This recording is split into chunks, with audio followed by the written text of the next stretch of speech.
2024 সালের 5ই আগস্ট আমার কাছে মনে হয়েছে বাংলাদেশ ইসলামের জন্য প্রস্তুত এবং আল্লাহ তাআলা এটাকে কবুল করেছেন।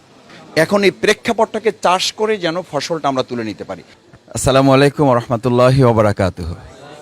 আমাদের শ্রদ্ধাভাজন হোস্ট, আমাদের প্রিয় মাতৃভূমি বাংলাদেশে গণ্ডি ছাড়িয়ে গোটা পৃথিবীর মানচিত্রেই শ্রদ্ধেয় ডক্টর মাওলানা মিজানুর রহমান আজহারি ভাইয়ের আজকের এই আমন্ত্রণে আমরা যারা এখানে এসেছেন, আমরা প্রথমে আল্লাহ শুকরিয়া আদায় করি আলহামদুলিল্লাহ, যেরকম একটা বরকতপূর্ণ আয়োজনে আমাদেরকে আল্লাহ তাআলা শামিল হওয়ার তৌফিক দিয়েছেন।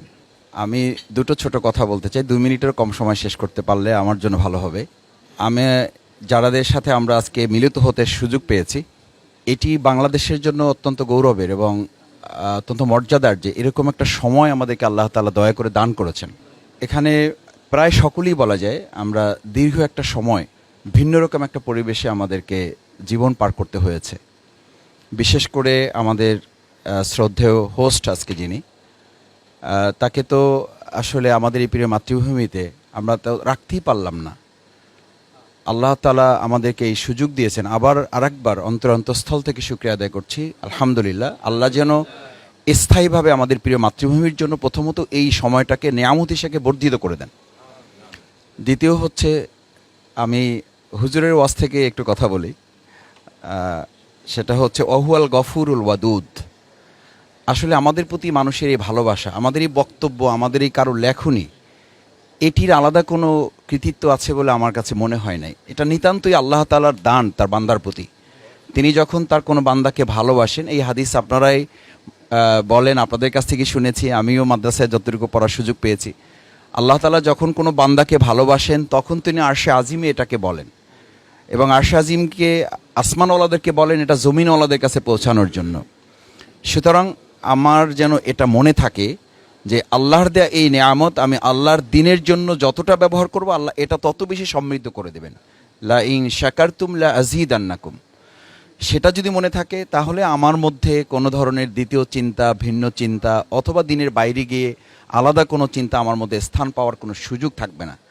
শেষ কথা হচ্ছে, আমরা যারা আজকে এখানে একত্রিত হয়েছি, বাংলাদেশে ইসলামের দুটো কমপ্লিসিটি আছে। একটা কমপ্লিসিটি হচ্ছে ইসলাম যারা জানেন তারা, আমরা যারা প্রচার করি, আমরা ইসলামকে অ্যাড্রেস করার ক্ষেত্রে সাধারণ মানুষ যারা, তাদের মধ্যে অনেক ধরনের কমপ্লিসিটি আছে, যাদের কাছে পাবলিকলি ইসলাম অ্যাড্রেস করার জন্য আমাদের আরও বেশি গবেষণার সুযোগ আছে। এবং সেটা শ্রদ্ধেয় ডক্টর মাওলানা মিজানুর রহমান আজহারি ভাই, আমার বোধহয় তিনি আমাদের এখন শিক্ষক হিসেবে ভূমিকা পালন করছেন এবং আমাদের শেখারও সুযোগ আছে, আমরা শেখার চেষ্টা করছি। আমি আমার 95 বছর বয়সের মা বাড়িতে আছেন, খুব ভালো কথা বুঝতে পারেন না, এই ইউটিউব ওপেন করলেই বলেন যে আমার ওই ছেলে একটা আছে না, আজহারি ছেলের ওয়াজটা একটু দাও।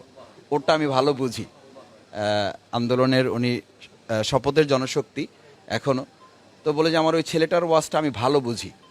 তো এই যে ভালো বুঝেন, তার মানে উনি খুব শিক্ষিত না, 5 পাস করা একজন মা আমার।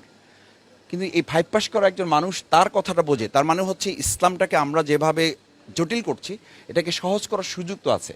এবং আল্লাহ সুবহানাহু ওয়া তাআলা তো সেভাবেই বলেছেন যে ইসলামকে আমি তোমাদের মধ্যে সহজ করেছি, হাদিসেও একই কথা বলা আছে। তো এটা হচ্ছে আমার আবেদন আমাদের সকলের কাছে, যে আমরা সহজ করে সহজভাবে মানুষের কাছে এটাকে কীভাবে পৌঁছানো যায়। আল্লামা দেলোয়ার হোসেন সাঈদী রাহিমাহুল্লাহ, তার জন্য আমরা দোয়া করি আল্লাহ তাকে জান্নাতুল ফেরদৌস নসিব করুন। তিনিও এই ধারাটা তৈরি করে রেখে গেছেন, যার কারণে তিনি দল মতের ঊর্ধ্বে উঠে সবাই তার কথা শুনতে আসতেন।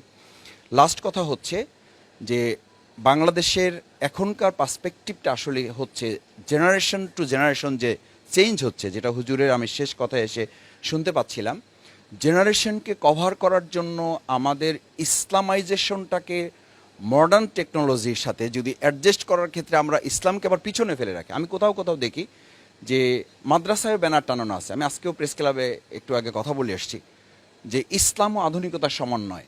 এই ল্যাঙ্গুয়েজগুলোর সাথে আমরা কেন পরিচিত হচ্ছি? আসলে আমাদের বরং অ্যাড্রেস করতে হবে ইসলামই তো শুধু আধুনিক না, আল্ট্রা মডার্ন, এবং এটার আধুনিকতার ধারে কাছেও এখন এদেশের গোটা পৃথিবীর আধুনিকতা মানে ওই দরজায় পাই রাখতে পারে নাই। তা আমরা এটা কেন বলছি? অথচ এইটাই কিন্তু মাদ্রাসায় আমরা শিখে আসছি, আমাদেরকে শেখানো হয়েছে। এখন ভালো ভালো মাদ্রাসা যারা তৈরি করছে যে আমরা বিজ্ঞান এবং ইসলাম শিখাচ্ছি, এটাও কিন্তু বলা হচ্ছে, অথচ ইসলাম হচ্ছে সবচেয়ে বড় বিজ্ঞান। তো সেই জায়গাটা আমরা যদি অ্যাড্রেস করতে পারি এই জেনারেশনের কাছে, 2024 সালের 5ই আগস্ট আমার কাছে মনে হয়েছে বাংলাদেশ ইসলামের জন্য প্রস্তুত এবং আল্লাহ তাআলা এটাকে কবুল করেছেন।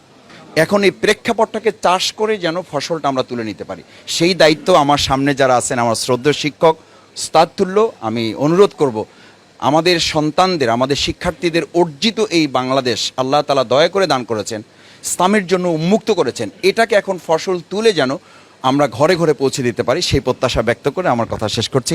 আসসালামু আলাইকুম রহমতুল্লাহ।